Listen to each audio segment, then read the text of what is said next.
ছোটবেলা মায়ে যখন রাত করে রান্না করতো, মার পাশে যেয়ে বসে থাকতাম। চিন্তা করতাম মা কখন রান্না শেষ করবে, কখন আমাদেরকে খাইবার দিব। অভাবের সংসার ছিল, আমরা ৫ ভাই বোন।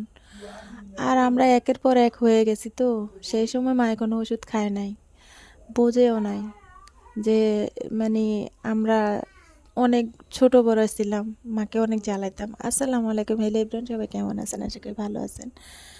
তো আমি চলে আসলাম রাত করে রান্না করতে, সাথে আমার জামাইটাও আছে। আজকে রান্না হবে পটল দিয়ে, মাছ দিয়ে, ৩ পিস তেলাপিয়া মাছ দিয়ে।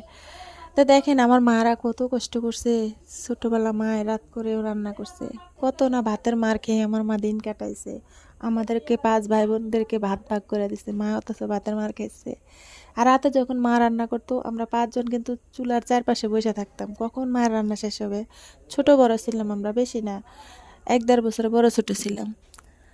তা আমার দাদি আবার আমার মায়ের অনেক কষ্ট দিছে। আমার মায়ের বিয়ের পরে নাকি মায়ের ভাতের মালা মাইপা ভাত দিত। মার ভাত পেট ভরে খাওয়া হতো না। তো মা যখন তার বাপের বাড়িতে বেড়াইতে যেত, সেই সময় মা পেট ভরে ভাত খাইত। আর আমার নানিরে বলতো আজকে আমি মন ভরে খাওয়ান খাইছি। আগের যুগে শাশুড়িরা কেন এরকম ছিল? আর এখনকার শাশুড়িরা দেখেন বউয়ের সাথে কিন্তু পারেই না। এখনকার বউদের শাশুড়ির থেকে সেও বউরা কিন্তু জল্লাদ হয়ে গেছে।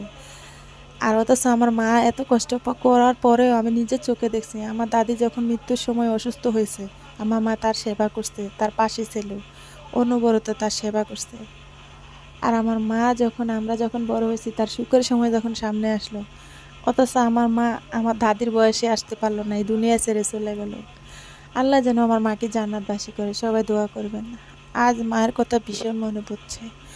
মার কথা বলতে বলতে চোখ দিয়ে পানি এসে পড়তেছে। সত্যি মাকে খুব ভালোবাসি।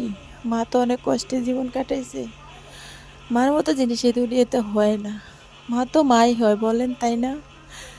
মা হলো ভালোবাসার জিনিস। আজ আমার মাকে আমি অনেক মিস করি। মা আমার পাশে নেই, মা অনেক দূরে আছে। মারা কতই না কষ্টের সময় কাটাইলো। যাই হোক, আমার দেখতে দেখতে রান্না হয়ে গেছে। এই যে থালির ভিতরে অনেকগুলো কয়লা দেখতেছেন, আমার রান্না শেষে আমি কয়লাগুলো উঠাই নিই, এগুলো বিক্রি করে আবার আমি লার্কি কিনি। এই যে আমার পটলের তরকারি কেমন হয়েছে সবাই কমেন্টে বলে যাবেন, আর আমার মায়ের জন্য দোয়া করবেন। এই ভিডিও